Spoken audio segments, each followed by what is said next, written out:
and Heels podcast.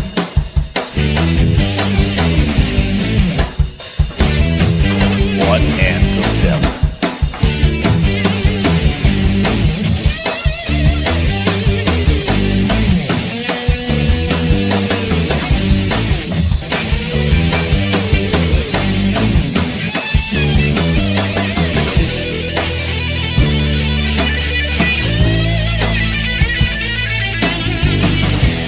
Your host, Jack Purcell.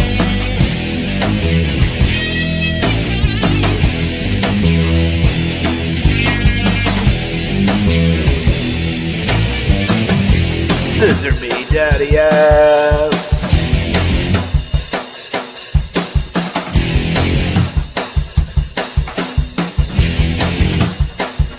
Louis Perry, your co-host. Don't forget to subscribe and click the bell. Faces and Heels podcast. Welcome to the Faces and Heels podcast. We're kickstarting the month of May tonight, and we're going to talk about the WWE, the AEW, and maybe a company you're not as familiar with, the Intergalactic Wrestling Federation, with its creator, R.L. Black. There he is. Hello, gentlemen. Holy moly. Hello. What did I tell you, man? Who are you calling gentlemen? Wow. Yeah. That's a bad I am habit, good. I guess. Eric Hunting is right in there. Happy Tuesday, boys. Oh, my camera's like all off. Gave us the Brick City Boys Z. Nice job, Eric. Yes, I know. What's going on, Eric? I got a question for you tonight that I don't know if you're going to get or not. And my brother Joe McDonald, not really. Not really. My ankles still bother me. My hips are still bothering me. Quadriceps are still numb. But I feel like I'm 25. I can't believe it. Not fully recovered yet. Em and I didn't get home until very, very late. She actually stayed here in the Geek Lair. And I went to work like 2 hours later. And it's crazy, brother. But I would do it all again because I had a blast at Contropolis, Pennsylvania. And Eric Hunting comes back and says, "I'm ready, Lewis." Joe McDonald says, "Hips hurting and cracked ribs hurt worse." Yeah, I mean, it was rocking and rolling, man. I had a blast. Rikishi, hanging out with Rikishi, Jack. Did Rikishi break Joe's hip? I mean, no. Rikishi and Fatu, hanging out with them. You got to say hi just for a little bit, but I was super busy over at Contropolis, Pennsylvania. But yeah, just said hi, a couple fist bumps. That was it, and I left because I was doing the thing. But yeah, hopefully Joe McDonald got some photos of Rikishi. I'm not sure, but and Fatu, Godfather was supposed to be there, but I'm not sure if he canceled or couldn't make it. I'm not sure. I didn't run into him at all. But yeah, it was a blast, man. And I'm sure our guest, no stink face. Yeah, our guest would have been rocking and rolling with his comic book there at the comic book convention called Contropolis. He would have had a blast there. So I'm going to give you the floor, Jack. All right. Well, we got more Contropolis coming up to talk about. So PA is many kicking it off. There's a whole slew coming up, but we've got a lot of pro wrestlers as guests this month. We're going to talk about a couple more of them later, but tonight, something different. We've got a Kickstarter, and it's right up our alley because it's our two loves merged together, the world of comics and pro wrestling. So like the mega powers, brother. Yeah, like the big handshake. Watch out. Oh, yeah. We should have worn red and I yellow. did that, actually. Who did I do that with? I forget who it was. I did, yeah. Somebody. I forget who it was. Maybe it was like Kid Walk from Dragon Ball Z. I think that's what we did on camera. Eric Hunting wants to know, Jack, how was it hanging with Jake the Snake? Because that's what you did this past weekend. It was pretty surreal, man. It was wild. I had a great time hanging out. He was fun, pleasant, nice guy. Huge line, sold out, so it was pretty crazy. It was at Zombie Hideout in Springfield, Mass. I was with my buddies Joe St. Pierre, Spider-Man fame, and Dave Calabrese, who's an awesome fantasy artist. So did Joe's hair show up? Because we all know Joe's hair arrives to the event 25 minutes before Joe. Yeah. Joe and I are both known for our hair, even at our advanced stage. So it's worked out well for both of us. Axel says, "Hello, gentlemen," and I missed out. Axel, that's all right. Yeah, brother. I mean, if you didn't have the baby, you could have came up with us. But I know the baby. Down to Pennsylvania. Joe McDonald. Yeah, we have a guest. We got to. That's the show is about our guest tonight, not Jack and I. Oh my God, Joe McDonald says, "Be with Jake and the greatest IC champion all times next month." The greatest, the greatest. Oh yes, that's right. The Honky Tonk Man, the greatest intercontinental champion of all time, a personal friend of the Angry Geeks, Jamie and I. Not M. M's gonna meet him, but yes, that's sure. Sure, next month. That's right. We will be with Jake and the greatest intercontinental champion of all time. Only by one day, Joe. And I told Honky that by one day, and he laughed at me. I would have made it. Never had the planning. Yes, I know, Axel. We're gonna delete that comment, and we're not gonna post the next one. Some boss I am. Anyway, Jack, let's start talking. Yeah, we want to Some hear lucha about libre. this Kickstarter. It's hopefully good timing because I know we have a lot of listeners who've been a part of Kickstarters. Some of them have been a part of the one that I did, as well as a bunch of other the fun stuff we talk about. So we're hoping we're going to get you way over the finish line because There you go. we want to hear a little bit. I guess let's start first with maybe talking about a little bit of your background for those of our listeners who aren't familiar with your work, and then how did we go from what you're typically known for and transitioning over into a pro wrestling theme project? Yeah, so thank you so much for having me on. I really appreciate it. When you guys reached out, I was super pumped because I'm somewhat familiar with the show, but like just the whole concept of talking about this is so exciting to me because I finally sort of in some ways get to itch the wrestling, scratch the wrestling itch that I've had artwork wise for a while. Most of the stuff I do has been monster stuff, like album covers, skulls, dragons, stuff that's more, I'm not going to say more serious, but it's like more intense. And so a couple months ago I did a Kickstarter for my comic book Ethos, which was like my big magnum opus project. Took me like a decade to put it together, and then finally publish it through Kickstarter. And I got done with that, and I was getting ready to do the second one. And I've had this project laying around for a couple of years where when I was drawing, this is like just pre-pandemic, actually, it's probably like 3 years. I drew, I don't know why I started drawing this Lucha Libre character. And I was like, well, I don't want to just draw Lucha Libre. I want it to be, it always has to be something else. So I put like a cyborg, like robotic arm coming out of it, and like the skin was all torn, it was like exploding. And I loved the drawing so much, I was like, I got to come up with a story for it. And so that's how the IWF came about. Is I basically like kind of looked at that. I had this name sitting around. I didn't realize that there have been a few places that have tried to do like intergalactic wrestling kind of concepts before, like Teenage Mutant Ninja Turtles and others, but with this, I just started drawing that, and then I had like one other villain character, and then the whole story came out after that. So I traditionally do, like I said, monster stuff. So I wasn't sure how this would come off when I put it together and put it out, but the response has been really positive. Like and it's been a little bit unique compared to some of the other stuff that I've done, where there's a lot of enthusiasm from the people that are into this type of stuff, and and it's funny because they look at it and they see something that they relate to, you know, in a different light. Like I've had people that have talked about like the Muscle Men from the '80s, like that were Yeah. the manga, and stuff like that. So that's kind of it. It's like I kind of backed into this, and when I released it, I at first I was kind of hesitant about it because I wasn't sure whether my core audience would welcome like the wrestling element into it. But it actually turned out that it was kind of split, and there was a chunk that were like hardcore into wrestling, and so they were like, whoa, this is great, absolutely love it. So and wrestling's kind of, in some ways making, I don't want to say making a comeback, but it's like it's pivoting and things are changing. So, there's a lot of different interests in it. So that's kind When of I first, I'm sorry. Go ahead. Go go ahead. ahead. Go ahead. No, when I first looked at the Kickstarter and I saw the proposed cover of issue 1, and when I was reading, well, the main draft cover rather, and I was Mhm. reading the story, it brought me back to the my childhood in the 70s, where Yep. I was able to actually watch the Mil Mascaras movies because he had his own movies and they were filtered in. I had no idea what they were saying because they were all in Spanish, but it was cool as shit.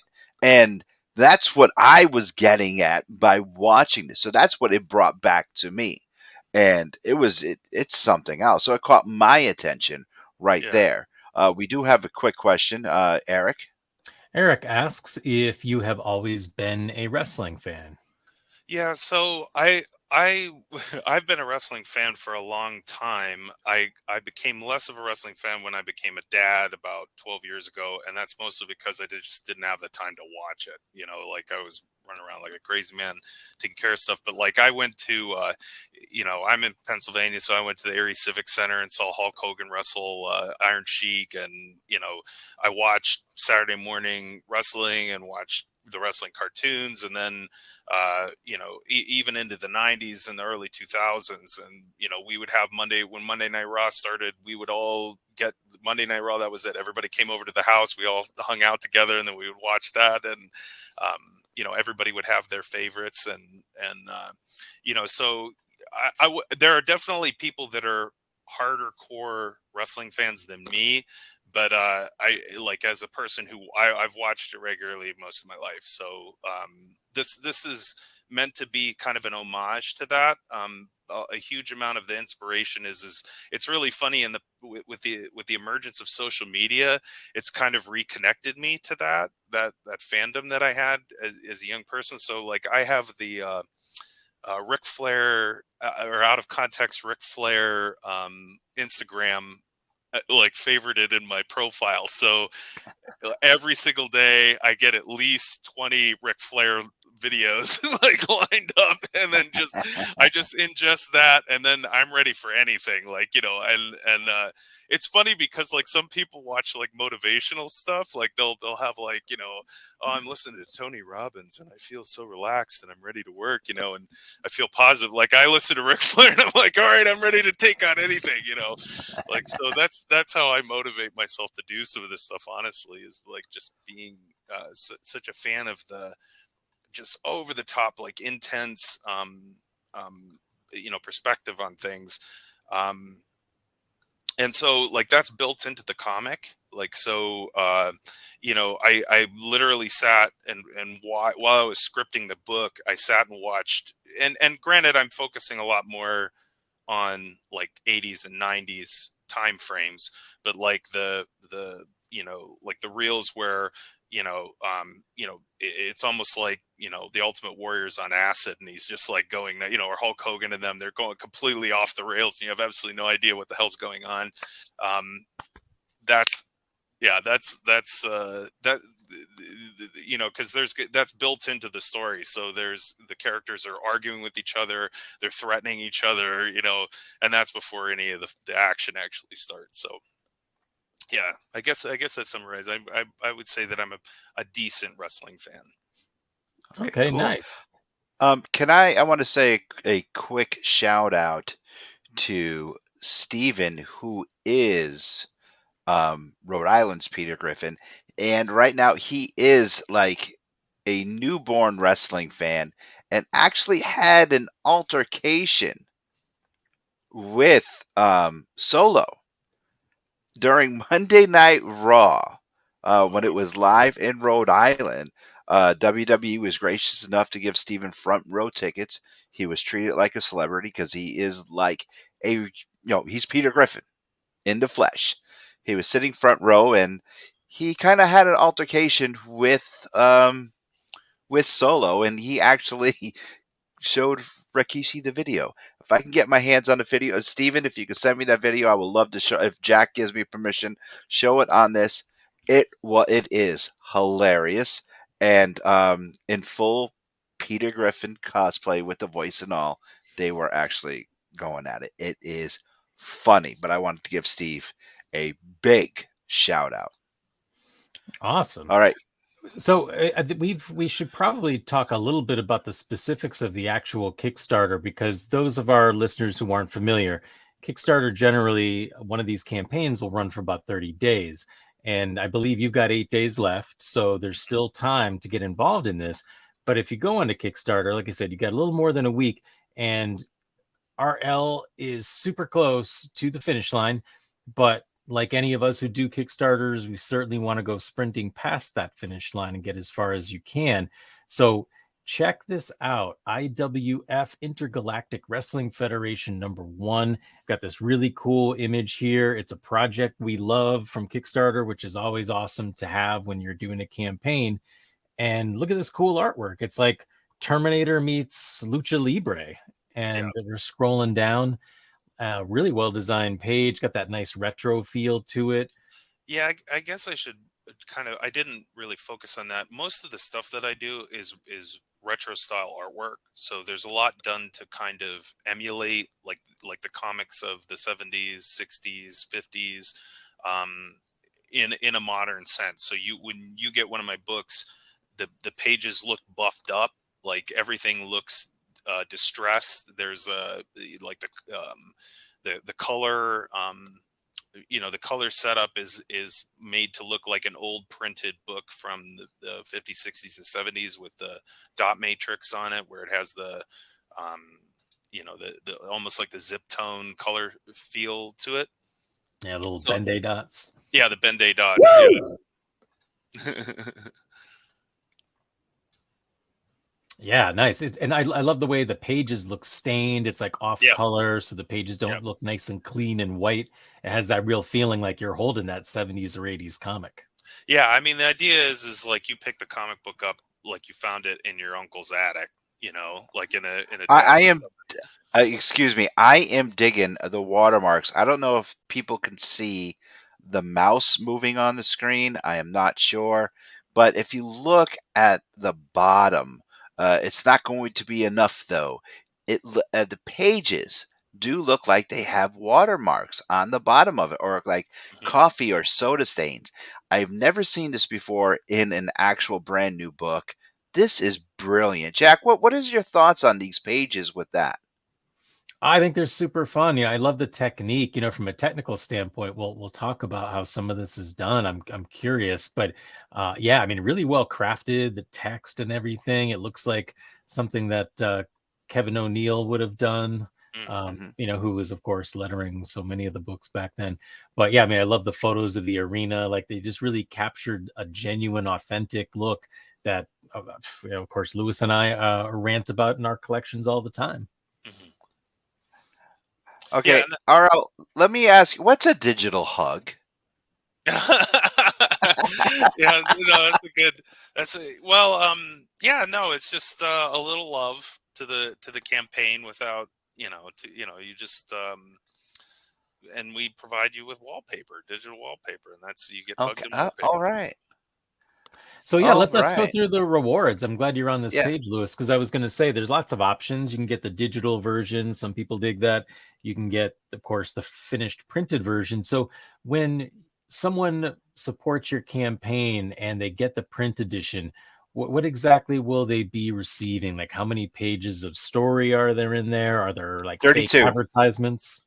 Yeah, so I wasn't asking you, Lewis. yeah, so Oh, the book will have a minimum of 32 pages, and a lot of times what happens is I might end up plugging extra content in depending upon where we end up in the Kickstarter. That's 32 pages of comics, so it's even even compared to like a monthly issue, it's a pretty big issue. So and that's just 32 pages of artwork, people blowing stuff up, fighting each other, mayhem, futuristic mayhem. So this is going to be a lot of fun. I purposefully made it to, because like I said, like a lot of the other books I do, it's not that they're serious, but they are a bit more they're a bit more intense, like as far as like the concept goes. And I really wanted this to just be fun. Like I wanted people to turn the pages and look at it and just laugh, smile, be excited, what's going to happen next. and that's kind of the way that's the way the story plays out. Basically, just to run through the story really quick, essentially it takes place in 2525 on one of the moons of Saturn, and there's a young man who's a programmer for one of the three largest intergalactic corporations, and he finds out that the corporation is doing something illegal, and so he tries to blow the whistle on it. They throw him into the IWF, which to everybody in that time frame is essentially a death sentence, because everybody that goes there, unless you're augmented with future tech, you're going to die. So he thinks that he's going to die. He warms up to that idea, and then while he's in jail, there's a resistance leader there that they try to break out by giving him this superhero serum, and he ends up that guy, through a twist of fate, the main character ends up ingesting it, and he goes to sleep, and when he wakes up, he's got muscles on every part of his body, and he's 10 feet tall. And so then he goes and wrestles in the IWF and becomes immediately competitive. And so this upsets the corporation that runs it, and so they try to throw everything in the kitchen sink at him. And so there's going to be multiple mutated, cybernetic, monstrous characters that he's going to end up wrestling in the book. And a lot of the, like, it's funny because the whole corporate thing, I kind of do play off of the whole traditional, like, WWE, like, storyline concept of where, they're like take on the CEO and all that kind of stuff. So all of that plays into it. And I don't want to give too much away, because this is going to be an ongoing series. So there's this issue. There'll probably be at least 3 issues in the series. So this is the first one that goes through the first, like, short story arc where he gets a title shot, and he's going to wrestle the champion who's known as Metatron. And he's like basically I don't want to say straight ripoff of Ric Flair, but he's like really an homage to Ric Flair, where he's just got this gorgeous outfit and big blonde hair, and he's like a cyborg and stuff. It's pretty crazy. So learn to love it, learn to live with it. Diamonds are forever, and so is Ric Flair. Woo! Yeah. That's it. That's it. Do you want me to share some of the artwork? Yeah, please. Yeah, go ahead. While you're doing that, I was going to ask, because I saw a reward tier that I thought was really cool, and I didn't know if it was still available. If people were still interested, is the tier where you can be featured in the book? I think it was in the audience. Is that still available? Pardon me. I'm sorry. I'm trying to do 2 things at the same time. Are you talking about the making of book? No, I think there was a tier where your face could be on an audience. Oh, member. yeah. Sorry. Yep. No, that's one of the new add-ons, and I think I don't think it's that much. I think it's maybe $50. I mean, in the grand scheme of things, but yeah, you get to be. You'll send me a picture. I will literally draw your face into the book, and then as it's distributed in perpetuity, you will be a part of the crowd. And there's like 2 or 3 like major crowd shots where it zooms in on the crowd, and they have signs and all kinds of different stuff, because they're all like, whoa, when somebody gets blown up or something happens. So let's see. That's pretty unique. Yeah, that's a fun tier. Yeah, so this is can you see my screen? Yeah. Okay. Yeah. So this is the cover, and you can kind of see like this, to go to what you were saying about the distressed look. Like, so the whole thing is made to look like a beat up comic book, and this is an homage to like the Marvel comics back in the 80s, mid 80s, where they would have the boxes in the corner with the characters. Yeah. And and then this is the main cover draft. This has been redone a couple of times. So this is the original picture that I drew of the wrestler with the cyborg arm coming out. And when I got done with it, this was done with reference from an actual Lucha Libre wrestler. And when I got done with the sketch and looked at it, I was like, man, I really love this the way this thing looks, like, because it was like your first question is why is his arm a robot, and is he a robot, and why does he have a robot arm, So I was just intrigued by the whole concept. And then this is the first draft I actually did, which looks very similar to the other one, but I redid it. But this had more of the distressed look on the character. I did a lot more rendering on the new one. This is one of the first pages that I did, like 2 or 3 years ago, when I was just starting out, and there's a lot of profanity in it. No, we're but not offended. Oh, okay. But you can see like the dots in the printing, and Yeah. the story. This initial part of the story hasn't changed very much from the original. The Pontiac Silverdome. Go, Yeah. look at you, WrestleMania 3. That's awesome. Yeah, So that's the it. whole thing, so the main part of the story takes place in the new Pontiac Silverdome, which is in New Detroit, which is on the moon and Saturn, and they basically rebuild the Pontiac Silverdome there because obviously it doesn't exist anymore. But Do you do and all the coloring as well as the yeah, rendering? yeah. So I actually have a couple of friends that are in the industry. One of them is a colorist for DC, and I've spent a lot of time sending stuff to him and asking him questions. And I just got to the point where, like, kind of for what I'm doing, like to do this type of stuff, I really had to do everything myself, at least initially. So yeah, so I do, I write the thing, draw it, and then color it digitally, and then So you're the total package. absolutely. So this is the new series, and you can see, like you said, the like like there's a paper texture, there's a texture for the like coffee stains and stuff. And then I buff up the inks really bad too. Like you can kind of see, I don't know if you can how well you can see it on your screen, but like the ink isn't 100%. It's all deteriorated, and Yeah. that's kind of purposeful, so it looks like an old comic book. Yeah, I'm definitely digging that. Yeah, and so this is the other thing that everybody keeps commenting on. So I spent a pretty good amount of time trying to kind of emulate or do an homage to the old WWF logo, and because I love it, I really love that logo and the way it looks, and I've been doing a lot of chrome type logo treatments because everybody's into retro wave now, and so once I put that together, I was like, oh man, anybody who sees that out of the corner of their eye is going to be like, oh wait, that's the WWF logo, but it's not. It's the IWF. So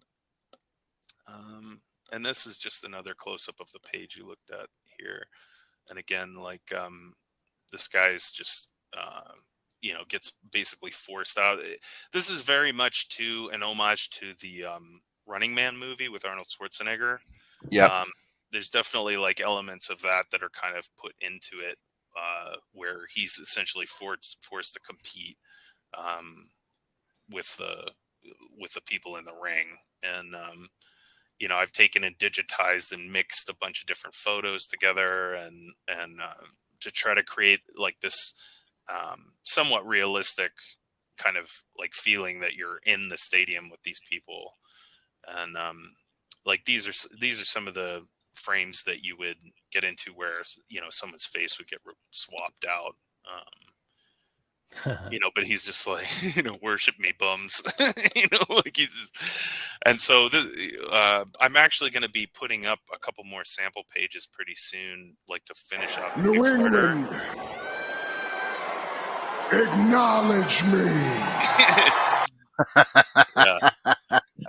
Yeah, and so this guy Zoltan the Merciless, eventually his hands turn into chainsaws, and then he ends up trying to cut the guy up, and then he basically, that's when he realizes that he has to start fighting this guy. And fortunately, like he's a robot, so he doesn't feel that guilty about it. But that's kind of the idea, is like it's all of these hyper realist, like hyper alien it's a lot like somebody brought up Muscleman, and I had totally forgotten about it. I don't know how familiar you are with that, with the mini Muscleman that was based on apparently like a manga or uh, Yeah, the a little pink cartoon. guys. Yeah, like the little pink guys or whatever. But I love those. When I was a kid, I had a ton of them, and actually, this is in some ways maybe that's maybe the original inspiration for the whole thing. But I'm gonna have like a female wrestler that he's gonna wrestle. That's gonna have like tentacles. There's gonna be like I said, like there's the main bad guy, which is like this Metatron guy who's like this untouchable, Ric Flair type. And I'm probably gonna mix in. I think I'm gonna mix in one or two more, and then that'll be it for the series. But I'm trying to hit up all of my favorites anyway in the story. The only one I haven't figured out how to like kind of emulate is Randy Savage, because it's too hard to. He's just too good. You don't mess with him. Yeah. No. I tell you, Yeah. nope. Well, I mean, anything you do with Randy Savage, like it's going to be so obvious, because he's one of those few people where there's literally nobody like him, and there's literally nothing you can do to even remotely pay tribute to him without you knowing exactly who you're talking about. So I think that was one of the things, because I was going to have somebody point with their pinky finger.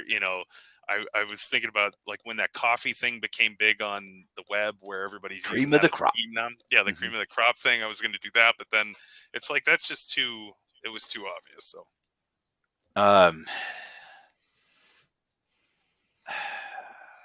I wish I can help you out, but everything about Randy Savage is out there right now. It's like his popularity is bigger than ever. it's crazy. It's crazy. Him and Ric Flair, I see them everywhere, like in memes, I mean, the internet loves them. I mean, which is not surprising because there were two massive personalities, and that's social media is all about that. But And Hulk Hogan can't control that. yeah, no, absolutely. Absolutely. I mean, it's funny. I see some Hulk Hogan stuff, but it's nothing like, I mean, they're so intense. I mean, so utterly like intense beyond anything, and like you'd think that Ultimate Warrior would be mixed in there, but he was too out there. Like none of his stuff was really even like, even when you saw his when he do his bits, like they were like, I mean, he would talk about aliens and stuff, and like, whereas like with Ric Flair, when he's doing the whole Mercedes Benz, my shoes cost more than your house, like, I mean, that stuff, you can do that all day long on social media, man. That's just amazing. Eric Hunting says that the logo looks like the old WBF logo. Are you familiar with the WBF? Yeah, I mean, I think that you could say it looks like quite a couple of different things, just because everybody was doing like those chrome kind of like reflective logos at that time. But yeah, no, Well, I don't think that's a bad. No, it's not, because it's still owned by Titan Sports. WBF was the World Building Federation, owned by Vince McMahon. It was the same, basically the same logo. Yeah. Yeah. Jay Kennedy stopping in saying hi. Why don't you say hi to your buddy Jay Kennedy? Jay Kennedy was hanging out with you and in Philly. You guys were all in Philly except for me. Yeah, we were all in Philly except for you, Jack, you loser. Yeah. I was an MA instead of PA. Yes. Yeah, so now you have how many more days for this Kickstarter to come on? You have exactly 8. 8 days to go. You have 54 backers. Next, all right, and you are right now at $1,085, and you need 1,100. Yeah, there's 15 more.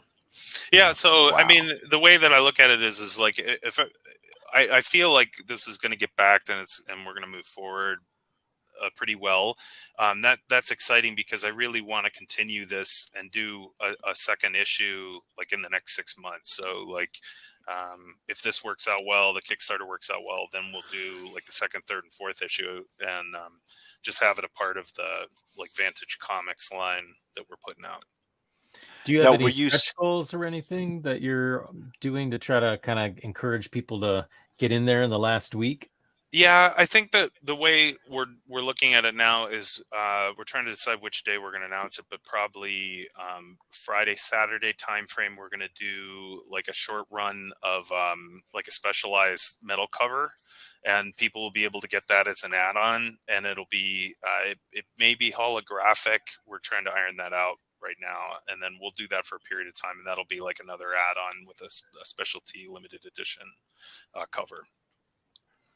You know, Well, and the thing is too is like the way we're looking at it is if this is successful, when we do the second one, we'll get other artists to come in and do alternate covers and that whole business to do more collectors type stuff. Yeah. this just in, and we'll air it. We're gonna air it next week. Steven sent over the video of Solo and the true to life Peter Griffin. We're going to air that next week. So Steven just said, so stay tuned. Next week, we're going to show that video. If you have not seen it on the social medias, next week, you will see it right here on Faces and Heels live stream. Not Angry Geeks, but Faces and Heels. So we want to thank Steven for that. Follow him on social media, by the way. You get a kick out of it. Not the other guy, this guy, the true to life, giddy, the true to life Peter Griffin. He is hilarious, personal friend of mine. You guys, if you like the Family Guy, you're gonna like Steve. So go check him out. Rhode Island's very own Peter Griffin. So tell us a little bit about your favorite comic book artist, because we've been talking about wrestling. Got a lot of big names out there. How about where do you derive some of your inspiration as an artist for your sequential art, your illustration work? It's kind of funny because I think you can see it in the comics. Like I grew up reading them in the 80s and 90s, so naturally, like that time frame is like ideal for me. So I try to do that a little bit, but the goal is again to bring it into a little bit of a modern feel too. So right now, I mean, just generally speaking, my biggest the comic artist that I like the most is Mike Mignola, but that isn't really what I do. Like he has a like the kind of monoline or um, style. Like I mean, so like Jack Kirby, John Buscema, like the kind of all of the staples of that time frame in the 60s, 70s, 80s. And then several artists that I couldn't even name. Like there's runs on Captain America that I'm a huge fan of. There's several Hulk artists from that time frame that I'm a big fan of. But that's really where that's really like what my artistic influence comes from. Now, these days, I mean, mostly I'm just a junkie for like Instagram and social media. So there's a ton of like artists on there that are doing like really kind of progressive, forward-thinking things, and I'm trying to dabble in that and bring that into what I'm doing with the classic comic stuff, because I don't want anybody to like look at the books and just see Jack Kirby, like or just see like because I see that all the time where people just literally they just ape that style, which if that's what makes them happy, great, but I wanted to do something that was a little bit out there from that. So yeah, I mean, have you looked at any of the more current comics that feature pro wrestling? Like, I don't know if you read Do a Powerbomb, but that's one of my favorites from last year. Yeah, no, I'll have to check that out. I mean, I haven't like, it's funny because I'm just getting back into wrestling now, really. And so I definitely would check that type of stuff out. I'm trying to think of what wrestling, like the newest wrestling content that I've watched or read, comic book wise. And I can't think of it because I ingest far too much of it.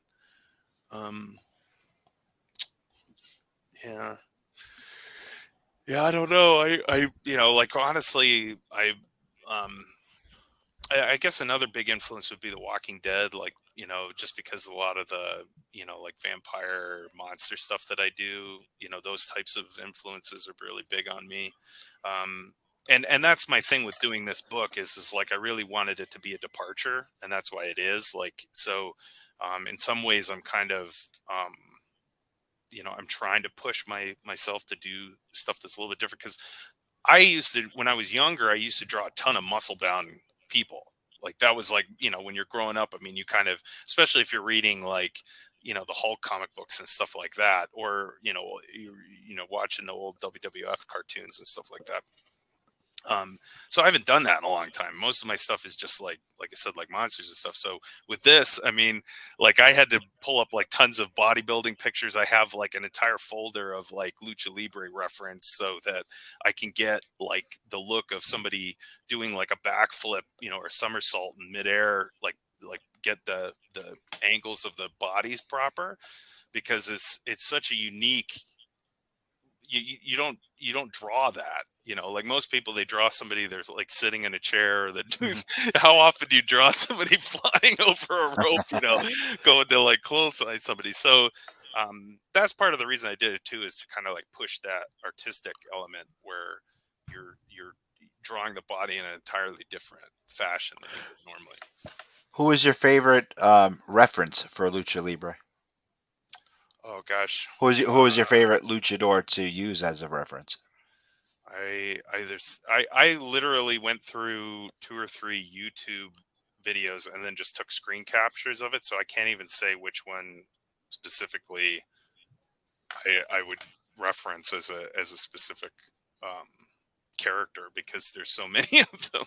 Okay. Most of the stuff that I used for like the initial drawings is all like 40 years old. So like, because again, I was trying to like kind of emulate a time frame, from the 70s, 80s. So, or even before that. So, and I don't know any of their names, to be honest. Like not any. All right, so that would have been Mil Mascaras, Phantasmo, the Invaders, some of the Japanese, Cybernico,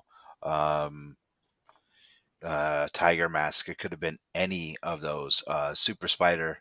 It could have been Super Destroyer, the Mass Superstar. It could have been any of those that you were looking at. I'm just interested in finding out who. Whoa! It Hey, is your now guys hit that. They time. kind of stepped on you. You guys got to be careful there, Lewis. Yes, I I was know. It ready is now to. time for Old School Trivia, brought to you by Alternate Universe LLC in New Haven and Milford. Make sure you stop by, see Eric and the boys, especially tomorrow, where it's New Comic Book Day every Wednesday. Yeah. Make sure you stop in and tell them that you heard about them on Faces and Heels and on the Angry Geek Show. Make sure you let them know that, yes, they are Angry Geeks approved. Just get yourself a pull list, a sub, or whatever you want, and sign up and Jack, are you ready for Old School Trivia? I'm a little scared, but I'm ready. RL, are you ready for Old School Trivia? I'm very scared, so we'll All see right. how it goes. Listeners, viewers, are you ready for Old School Trivia? Woo! What was the Missing Links finisher? Oh, For good God's lord. sakes. Jack, what was the Missing Links finisher? Oh, Hunting Lewis. comes in and says he is ready. Yeah. Okay. Well, I mean, I feel Not like it was. only, I feel like it was a what was submission move, and it was like similar to what Mankind did, with a paralysis, putting his fingers in the guy's mouth. Oh, jeez. Yeah, you got me, man. I mean, no?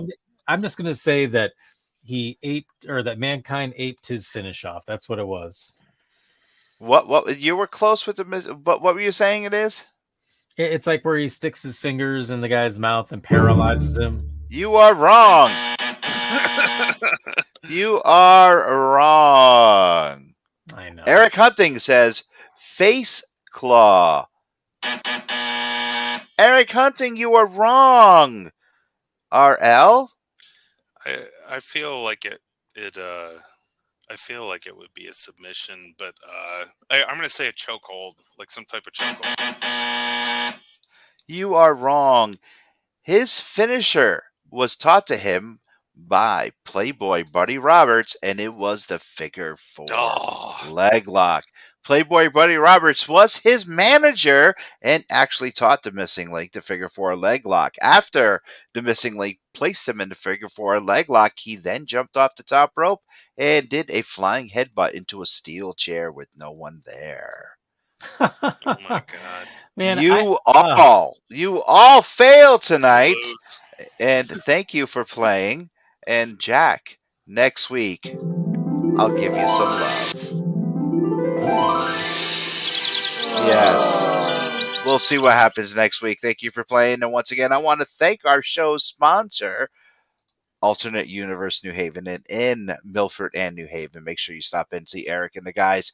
Get yourself some comics. Get yourself some action figures, some statues, comic book supplies. I got a whole pile full of books that need to be bagged and boarded.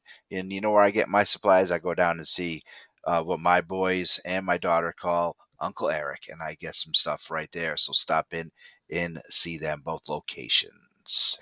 So just to piggyback on a little bit of what we talked about before. So we've talked about the deadline coming up on the Kickstarter, not a lot of time to act, but let's say some of our listeners, for whatever the reason, don't get involved. Are they going to be able to find the IWF in their local comic stores, or is it strictly exclusive through Kickstarter? Yeah, I mean, essentially you'd end up on my website. So Vantage Comics, VANTAGE Comics. That's where I'm going to be doing most of the sales post Kickstarter. Eventually, we're working to get into comic book shops, but I mean that's the big issue of getting involved with Diamond distribution and a lot of stuff associated with that. We'd have to have some bigger books and stuff like that. So if anybody's interested in, like, if they have a comic book shop and they'd like copies of it, they can let me know. You know, we'll work with them on it, that kind of stuff. So because we want to distribute it as much as humanly possible, but Vantage Comics would be the best place. Do you guys have a tier for retailers on your Kickstarter? Not on the Kickstarter, mostly because we've done that before, and I've seen other people do it, and nobody seems to dip into that. Really, it seems like it's very limited. So I just basically, put text on the site and other places saying if you're a distributor, if you have a retail store, we would be happy to work with you on that, on the price point, so that it's that it can be used by a comic book shop. Yeah. So you mean you're in kind of a mecca in terms of the state in PA of enormous wrestling talent. We've Yep. had so many guests on, and we're always asking them what's in the water, like how are they turning out all these amazing talents. Are you going to be attending any conventions in PA or anywhere that some of our listeners can find you at? Do you have a schedule of appearances, whether it's conventions or stores, coming up? Yeah, we're going to be putting that out probably after this Kickstarter is done, just because we wanted to make sure that it got that it was completed and everything was functional. But we're going to try to be in the Philly Comic-Con, which is the fan expo. I think that's later in the year, and then You should have went to Contropolis, PA. We were just there this past weekend. It would have been a great place to get people for your Kickstarter. It was fantastic. Yeah, Next year. It sounds great. Next year, Lewis. Next year, 2024. Yeah, I think I think that as time goes on over the next year, we'll be doing more convention appearances and having like a table just for Vantage, and especially as we're trying to bring on a couple other artists and do some different stuff that publishing wise. So, have you ever thought about doing appearances at wrestling shows? Like, I know I do a lot of artwork, and I appear at wrestling shows themselves. Is that ever anything that you've considered doing, kind of marketing directly to a wrestling audience? Yeah, I mean, it's funny, doing the Kickstarter really has opened up this whole other corridor, because traditionally I would just focus on, comic book events and stuff like that. But, much like, even much like the comic book audience itself, the wrestling audience is its own kind of beast. And so you can, mine those channels and get involved with those folks. I mean, I have like 3 or 4 friends that are are hardcore wrestling fans. I mean, if they knew I was on this show, they would kill me. Like, they would laugh, just because they would be like, you're not a fan. You're not a real fan. Like, I mean, they're like hardcore into it. And so when they found out I was doing this Kickstarter, they were instantly interested in supporting it, finding out where to get the stuff, like, telling me places that I should take it, that kind of thing. So I think that as this Kickstarter develops, that's something that we're going to mine a little bit more, is the audience associated with it. Yeah, right. I mean, it just seems like we always talk about this, how it feels like there's so many parallels between the two worlds, and there is a lot of kind of merging of those two audiences often. So, I Yep. mean, it seems like you're in a great area for that. I mean, Philly's always been a really great city for comics. I mean, Pittsburgh, I used to do the Steel City Comic-Con, and I think was it Wizard Philly that I used to do that show. Super cool, knowledgeable fans out there. It was a real pleasure to get to know people out there. Absolutely. I mean, it's impressive. I mean, the stuff that people, the kind of the focus and the loyalty, of the folks in this genre, and like I said, like, I have a couple friends of mine who, I mean, they're, ever since I can remember, I mean, they're hardcore. Like, I mean, all of the various obscure, wrestling organizations that if they had traveling people or whatever, I mean, they were at it. They knew everybody that was at it, and so I have an immense amount of respect for that that area, like the concept, and in Pennsylvania, absolutely. I mean, there's so much heavy duty, like, wrestling fandom knowledge. I mean, it's very impressive. So I think it'd be a lot easier to promote something like this, or be a part of something like this here, than in a lot of other places that might not have that same kind of fan base. Yeah, I mean, because I know there's a lot of fans here who travel to shows in Philly, myself included. I'm planning on getting out there in the summer. New York isn't that far. Connecticut, it's travelable anyway. So I mean, I know a lot of fans who are hardcore, like you mentioned, who don't hesitate to travel from state to state to go see some of these shows. So, if you're ever in, Connecticut or New York doing appearances, like, I think it's a great way to spread the word. And did you say that? Sorry, I lost track. But did you say that you had any con appearances for the year, or is that something that you're actively doing? Yeah, I'm lining them up more for July and onward into the fall. So we've done a series of Kickstarters in order to build up enough stock so that when we go to the conventions, we have something to sell. So Philadelphia has a Comic-Con. Believe it's in July, but it's coming up. Maybe it's June, but it's in July. We're gonna be there. It's the Fan Expo, I believe. And then It's a big show. Yeah, we're gonna try to be down in Texas, and I think it's in Austin. It's around the same time they have a Fan Expo, but we're gonna be publishing that schedule once it's finalized, like probably a couple of weeks after this Kickstarter is done, so that we have everything lined up in 100%. Nice. And I'm hoping that by the end of tonight, we'll have you over the finish line, and then it's just a question of how far past it you're going to get in the next week. So when are you projecting that supporters of the Kickstarter will actually have your work in their hands?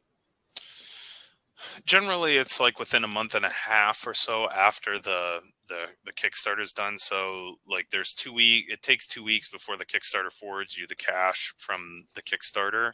Then you have to get, send files to the printer, work with them in order to get everything right, and then they finally print it. It takes 2 weeks to print it. Then there's like another week of the shipping, and that's getting everything to yourself, and then it takes another week and a half to ship everything out. So it's usually like a month and a half, 2 months. Like, I'm at the point now where we're finally done with the stuff that we did for our last Kickstarter, and that was a month and a half ago. So yeah, so we're at about the 2-month mark almost.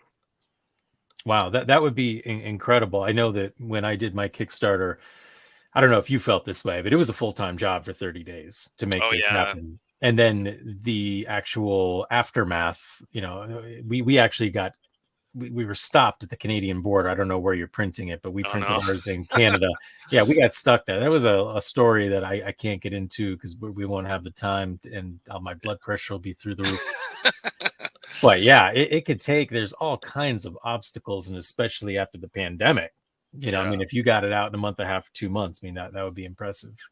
Yeah, I mean, I did graphic design for 20 plus years, so I work with printers all the time on a lot of different stuff. So I have a lot of experience getting stuff printed, and then secondarily, I've done a lot of like merchandise related stuff, like running, like on my own, separate from this.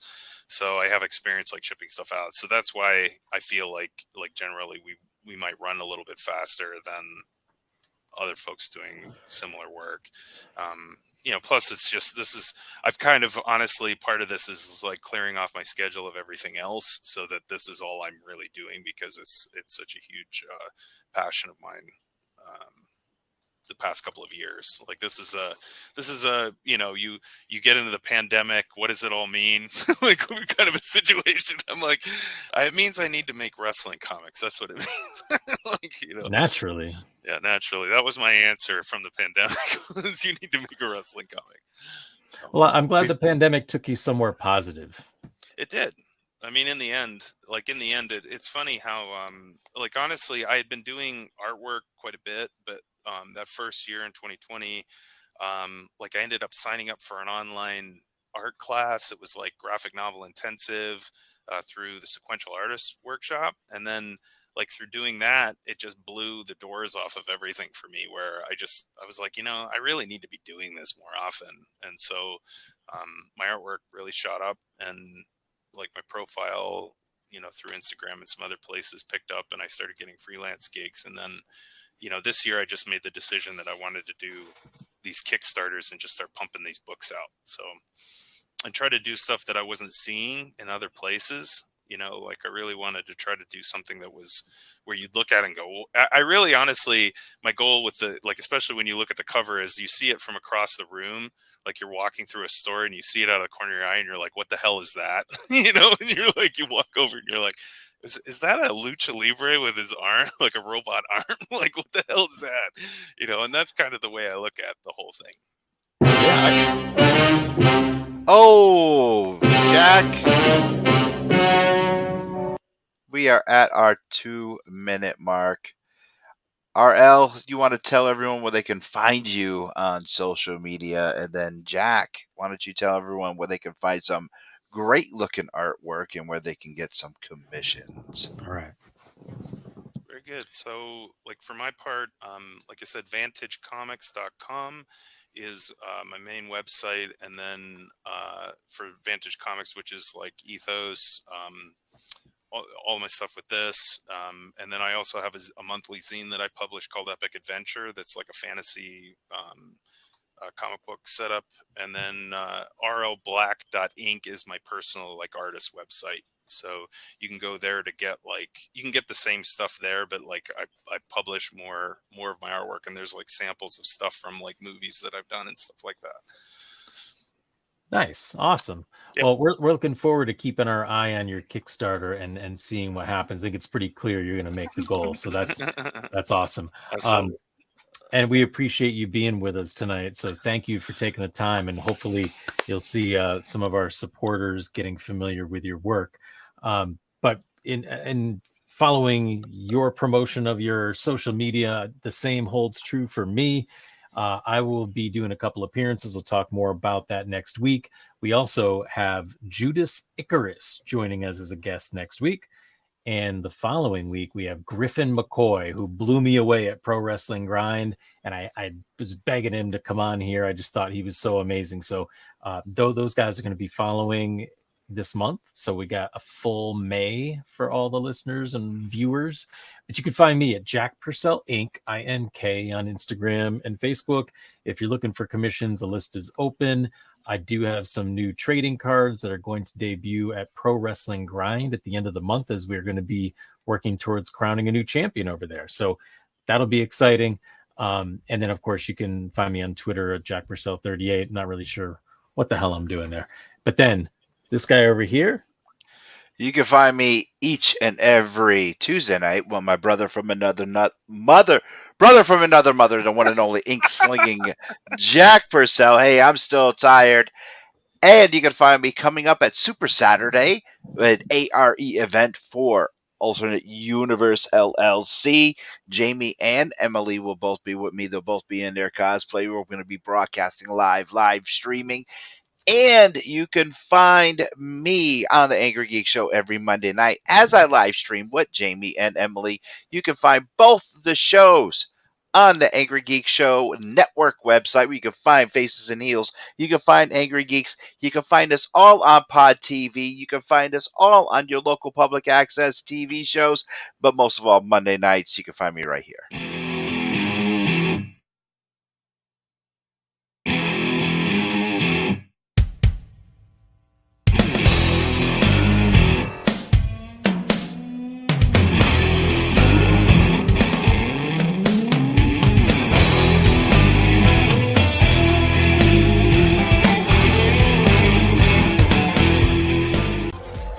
You have been watching The Angry Geek Show on Pod TV.